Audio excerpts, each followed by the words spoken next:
What can you do for me?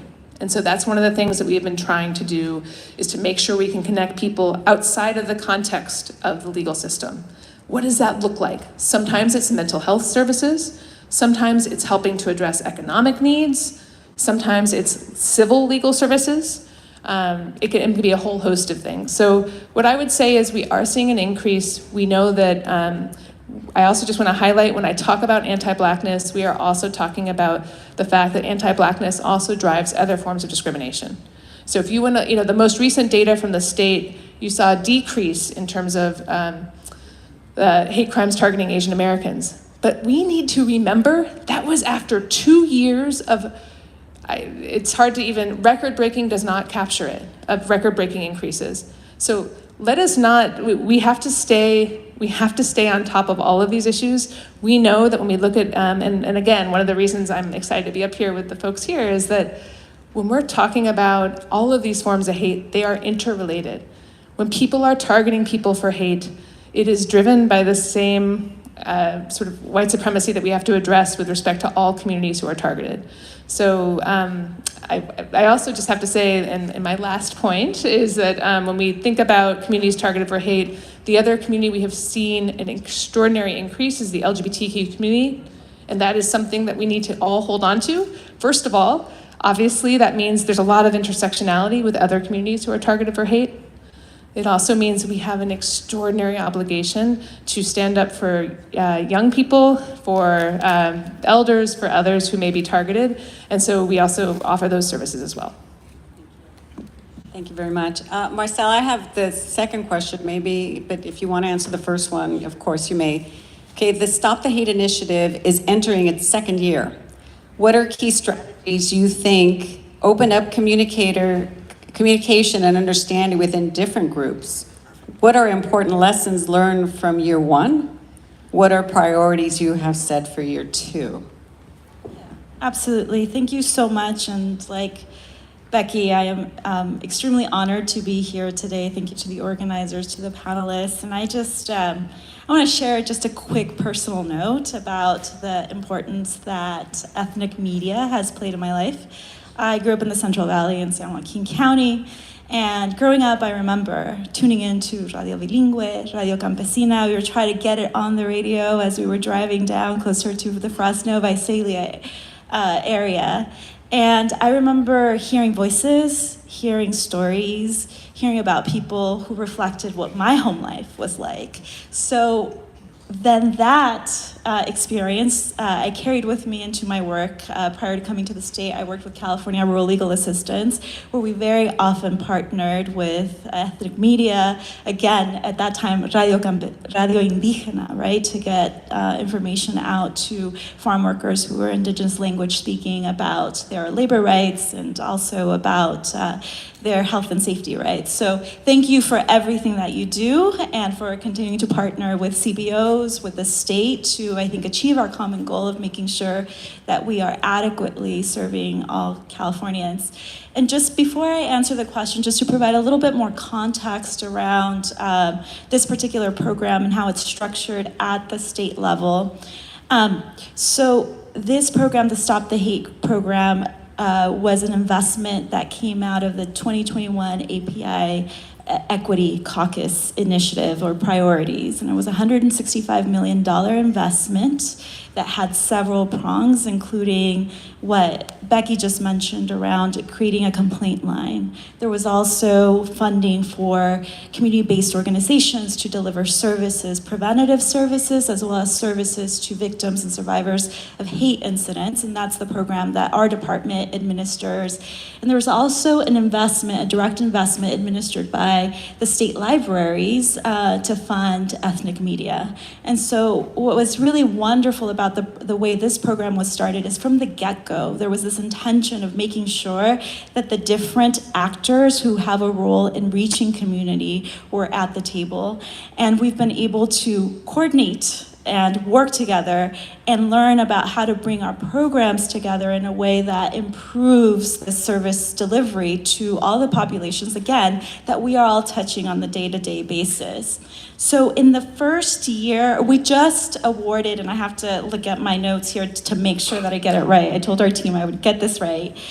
So we just awarded in this last month another $90 million to over 173 providers across the state. That's in addition to the over $40 million that were awarded in the last year to community-based organizations to deliver the direct service.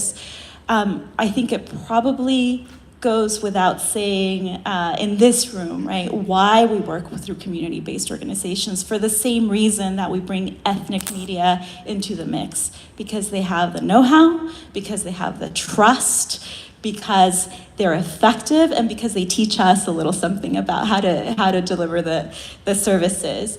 And part of that component has really been to create the spaces for the community-based organizations to come into direct conversation and direct relationship with ethnic-based media, to do the informational sessions, to address some of the issues that we know come up in the space, the fear of reporting, the recognizing that it's an issue in the first place, right? For a lot of communities, for a lot of us, hate incidents, hate crimes can sometimes be the backdrop of our lives. And we need somebody to tell us, like, actually, that thing that happened to you, that should be reported.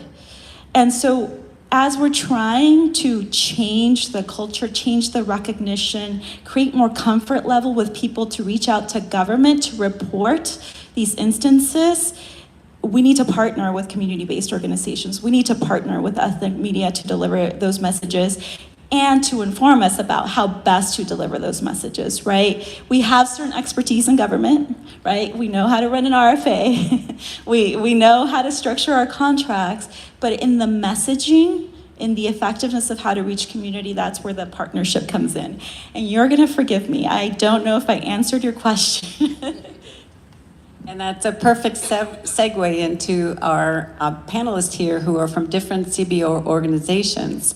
I'd like to introduce them all, and then I'll pose the question, okay? So Helen Zia from Half Moon Bay is here, as well as Rick Callender. He's from LA City Hall. And we have Tuyen Nguyen. Did I butcher it? And then Tazheen Nizam from El Cajon. So I'd like to ask you to give us examples of how you collaborated with ethnic media, and if it made a difference in your efforts to address interethnic tensions and or help communities that experienced racial aggression tell their story so that they could heal. So Helen, I'll give it to you first.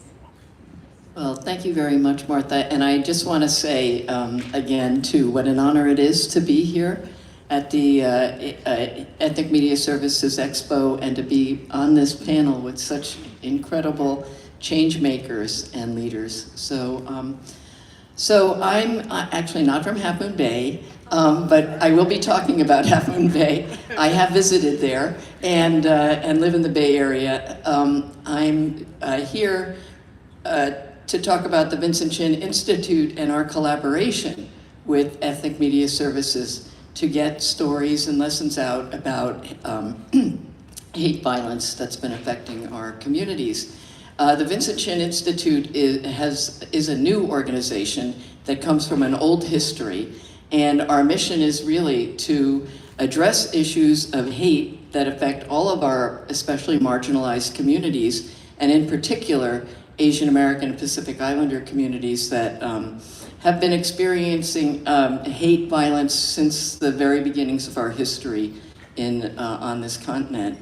And more particularly, it's called the Vincent Chin Institute because 41 years ago, a Chinese American man in Detroit, at a time of great anti-Japan hate that was going on because of the collapse of the auto industry, and I was a construction worker and then a journalist and an auto worker and a journalist in Detroit in the 1980s. And so this became a landmark case for our communities. I mean, it seems crazy we talk about Asian American Pacific Islander, but back in only 40 years ago, our communities had nothing really much to do with each other, except maybe a cultural festival once a year. At least that's what happened in Detroit back then. And this was a case that brought together Asian American communities to stand up against hate, to advocate about civil rights in a city like Detroit, where it was a majority Black community with a long civil rights history.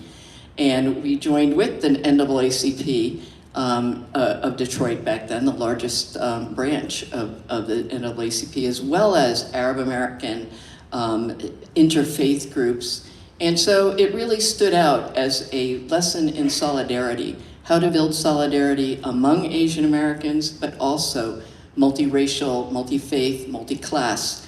And that was 40 years ago. And here we are today. And as our other speakers have all said, you know, with this rise in hate, and in the past 40 years, all of the, let's just say, think tank efforts that have gone into trying to divide all of our communities together, the solidarity that we, you know, almost saw the necessity of in Detroit now is much more difficult to build because of all the divisiveness that's gone on, pitting our communities against each other as well. And so for Asian Americans, we know that we have been both used, we've been targets, but we've been used as ways to be wedges against other communities.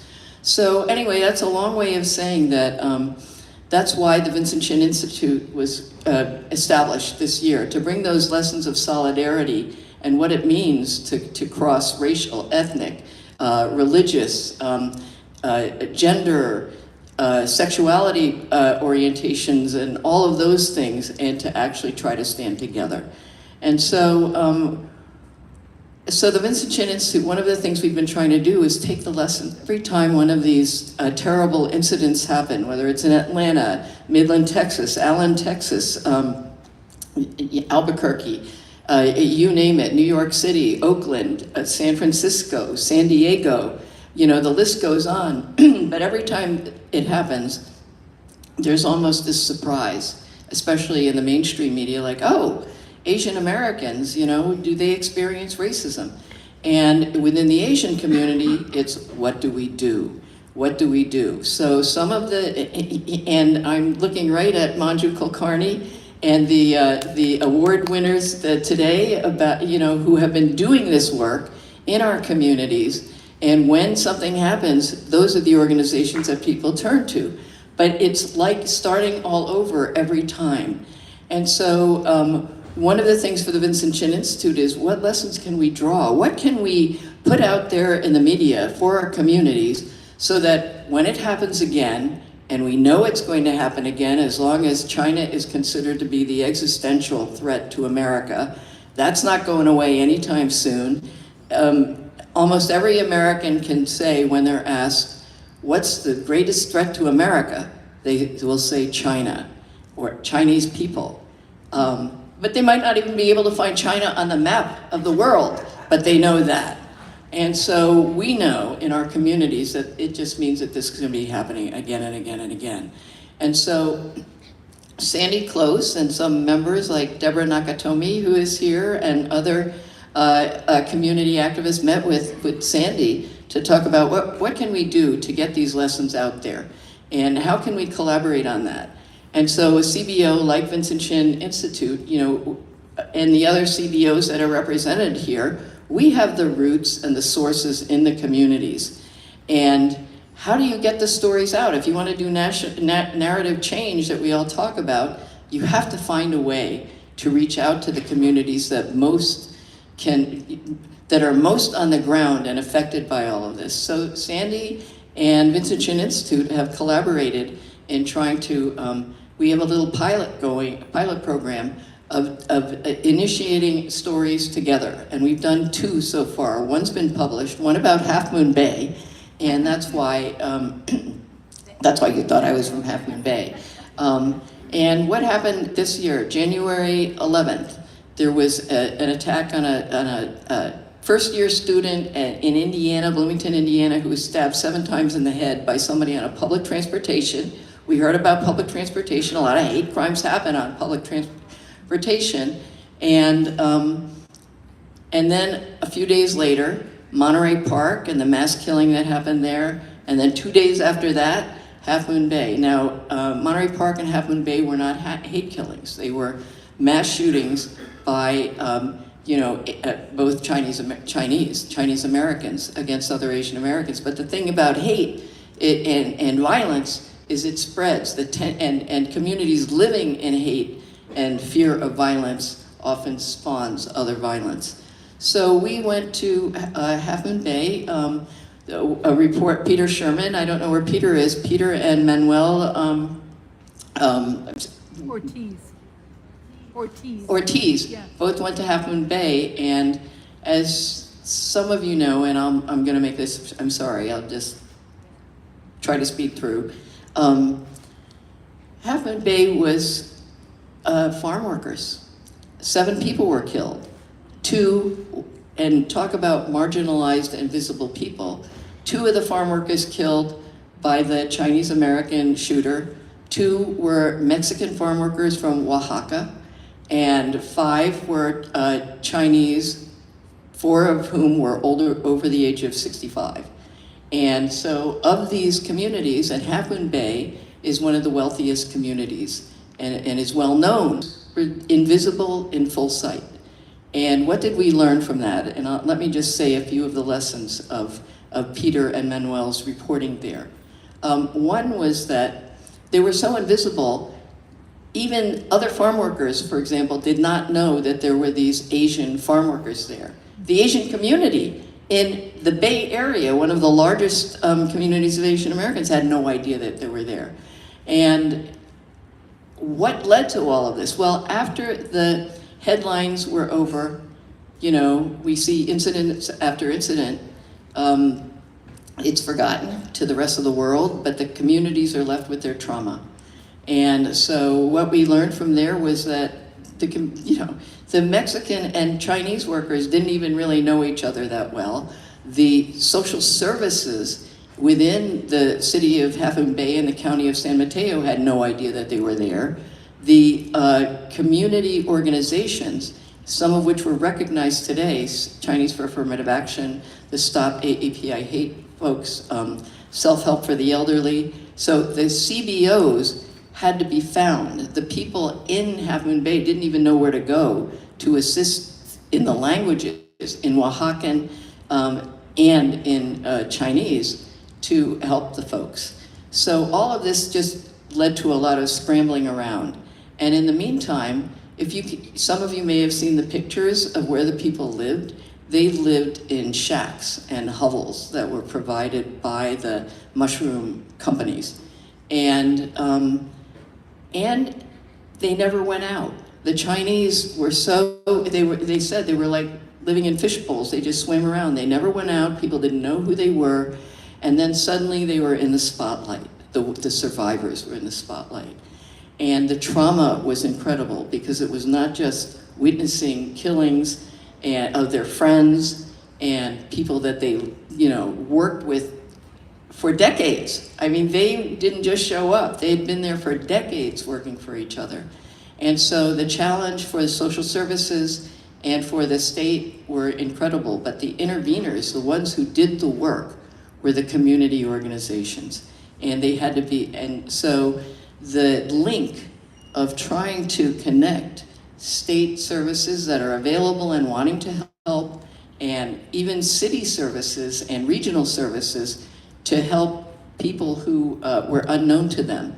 This is the story, and here we have interracial connections too, about the relationship between the poorest of the poor, the farm workers, in communities like Half Moon Bay and San Mateo County, and how they can come together. So all I want to say, and I'm sorry I went on so long, is that these are the stories of to go through ethnic media services, to reach out to how we tell our stories in a way that the sum of our parts are much larger you know, that are telling our stories together are much larger than the sum of our parts. And that's how we can make change.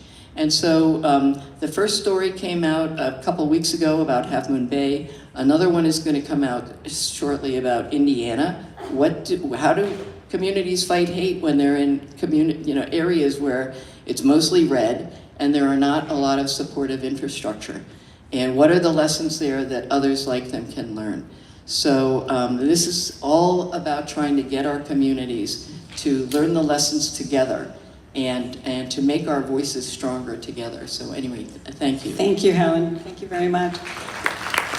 Next, we have Rick Callender, who is the president of California-Hawaii State Conference of the NAACP, and I believe you're going to tell us about the issue at LA City Hall.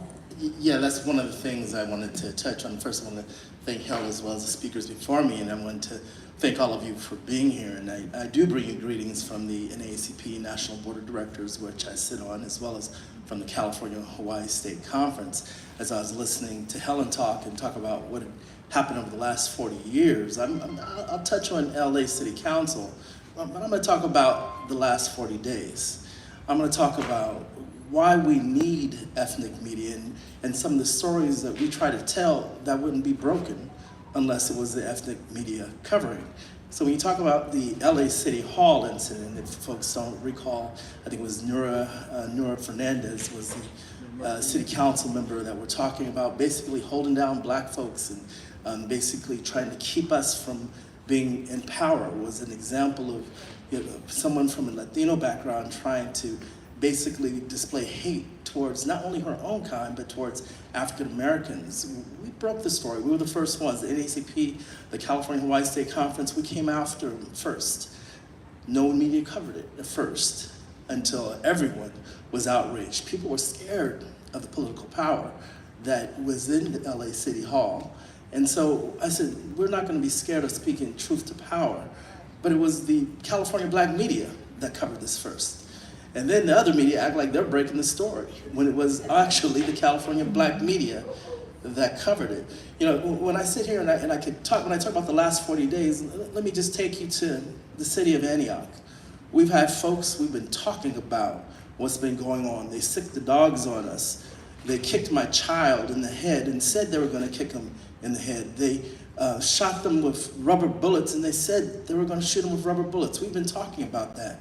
It was only the ethnic media that was covering those incidents. The other media say, oh, well, we don't have any proof of it. There's nothing there. But we know, just as you talked about in the beginning, Becky, talking about the fact that African Americans are targeted the most. We are.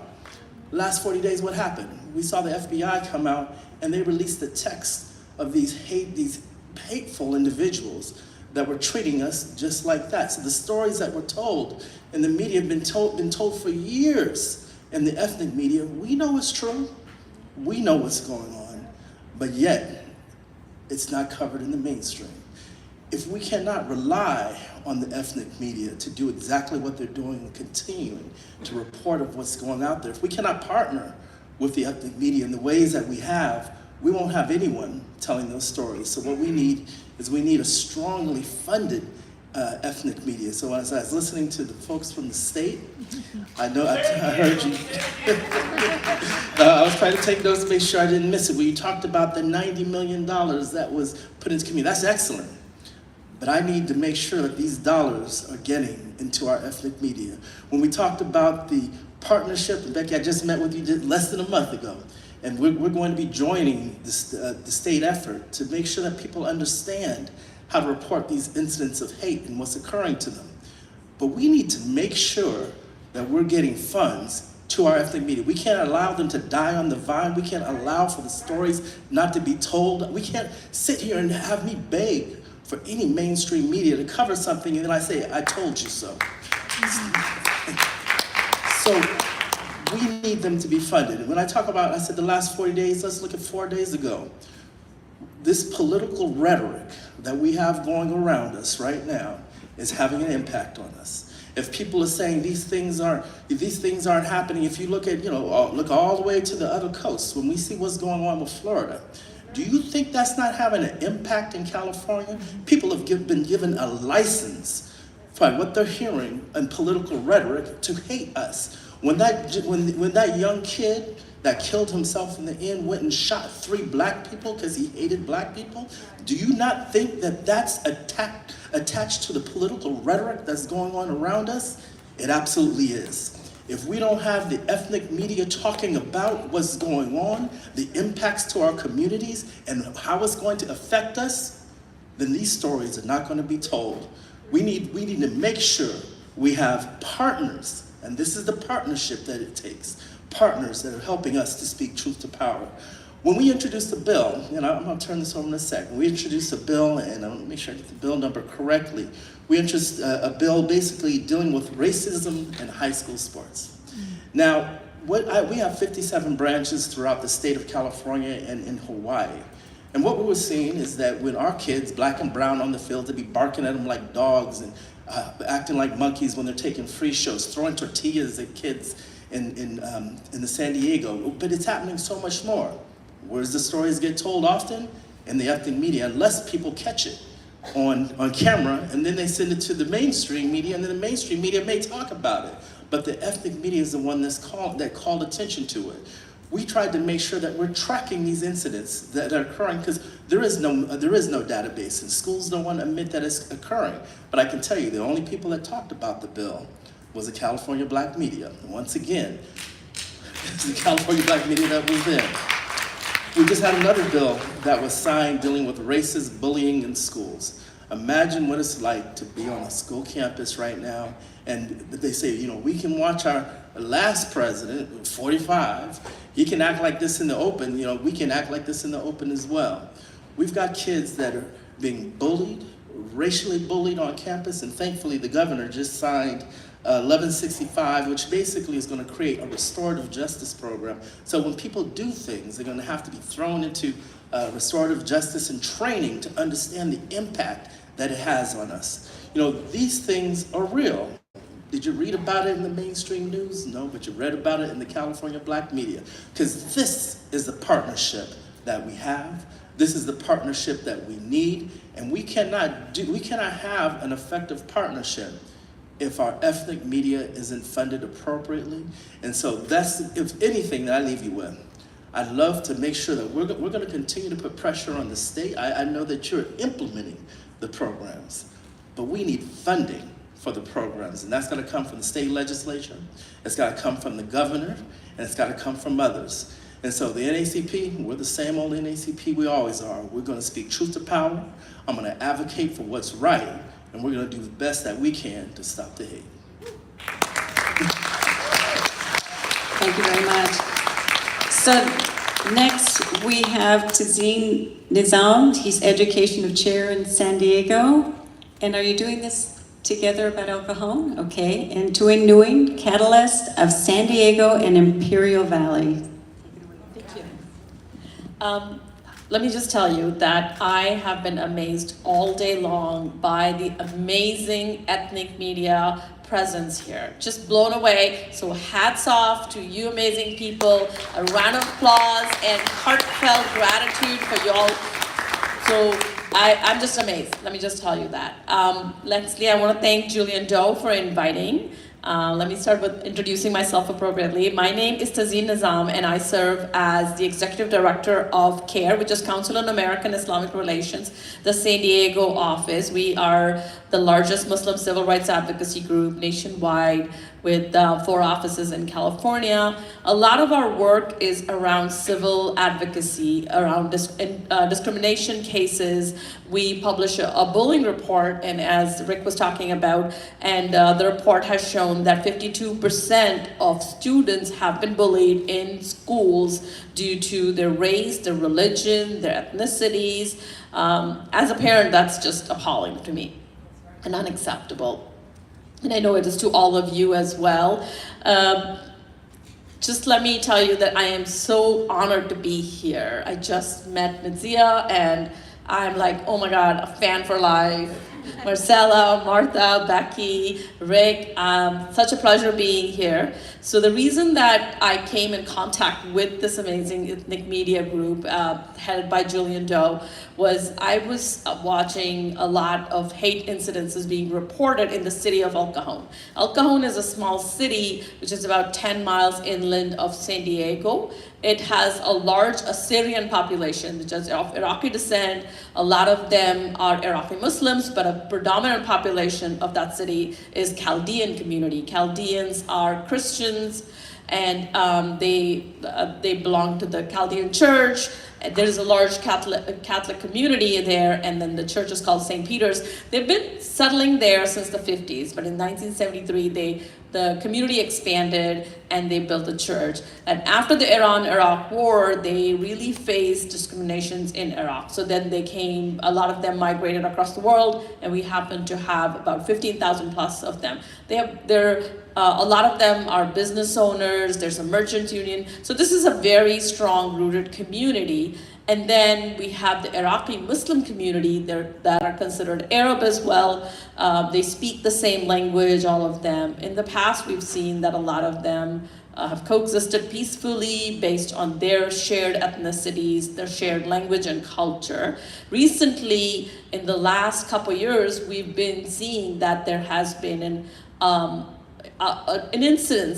hate incidences, some neighborhood incidences, people at shared community pools having incidences.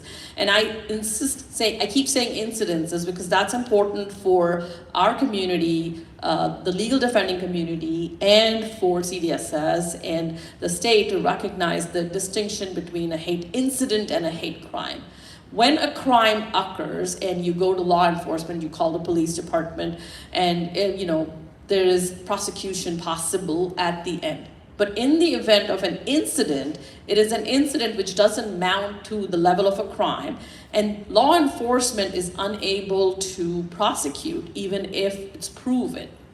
So in the past, we've been working and pushing the envelope at the district attorney level, at the city level, so that these incidences are codified and recorded, because repeat offenders do surface in these incidences.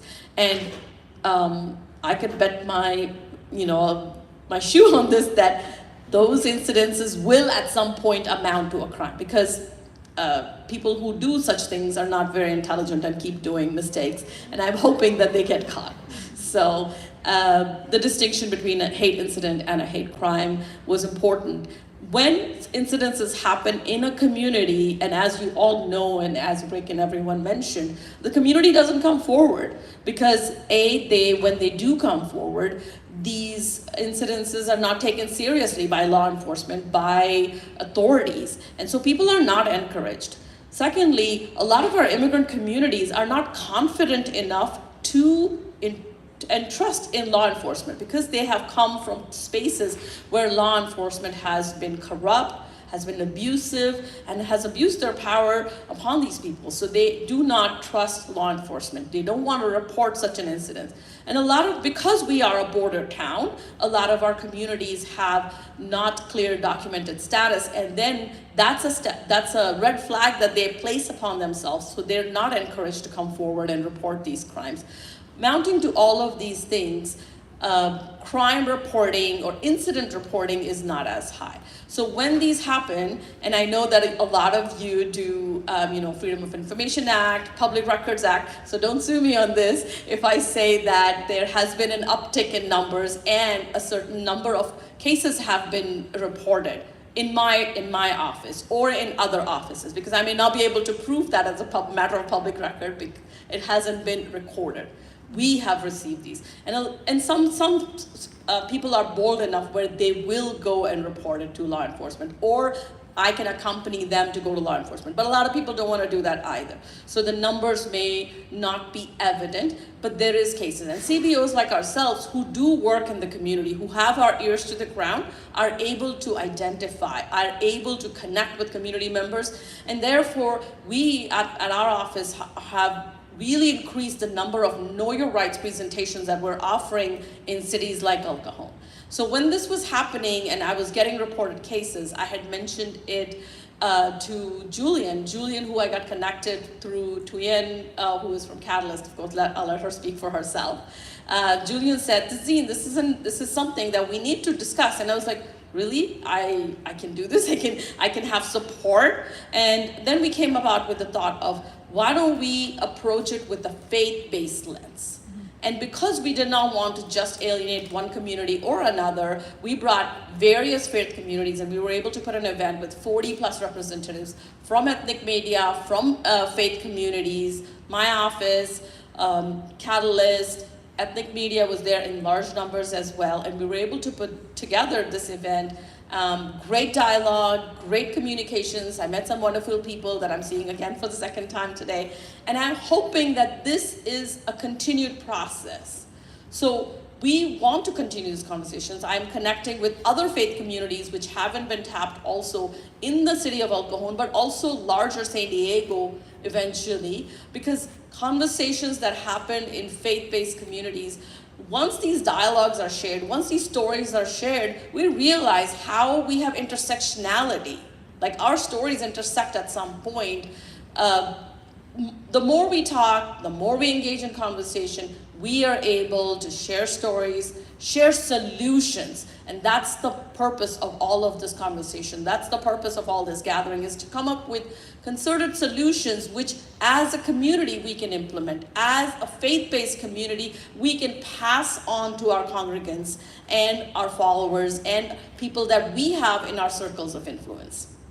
I'll stop right there and turn on to Tuyen.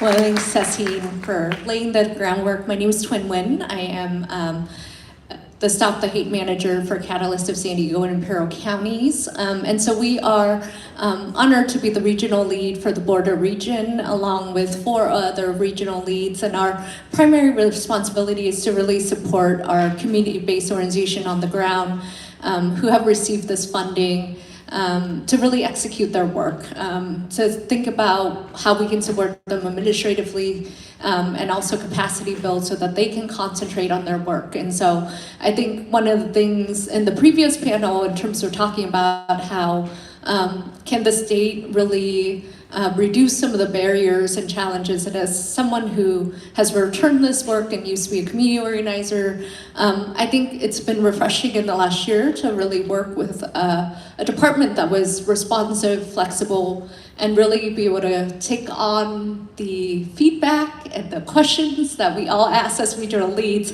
and really be able to find solutions to them for our program service providers on the ground. And we are excited in the border region to really be able to increase from 6 grantees to 27 grantees.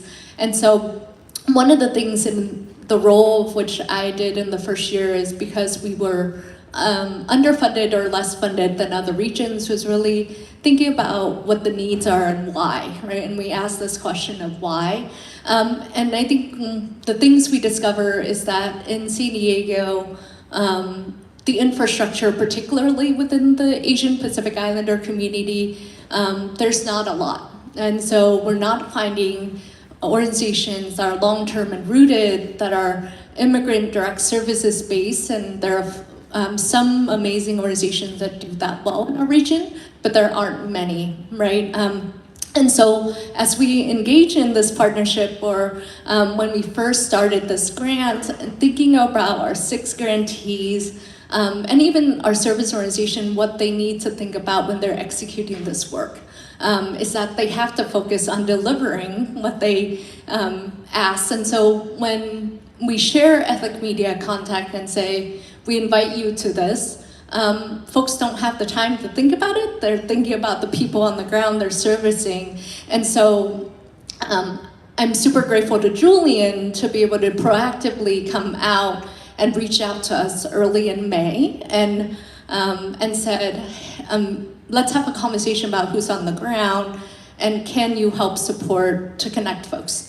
And so, an email might have landed in someone's inbox, but it didn't look at it, or our folks are busy. And because we have regular contact, we can say, here's this. And because Tazheen and Julian had touched base with each other, unearthed this, we were able to put this event together that I would say largely led by Julian.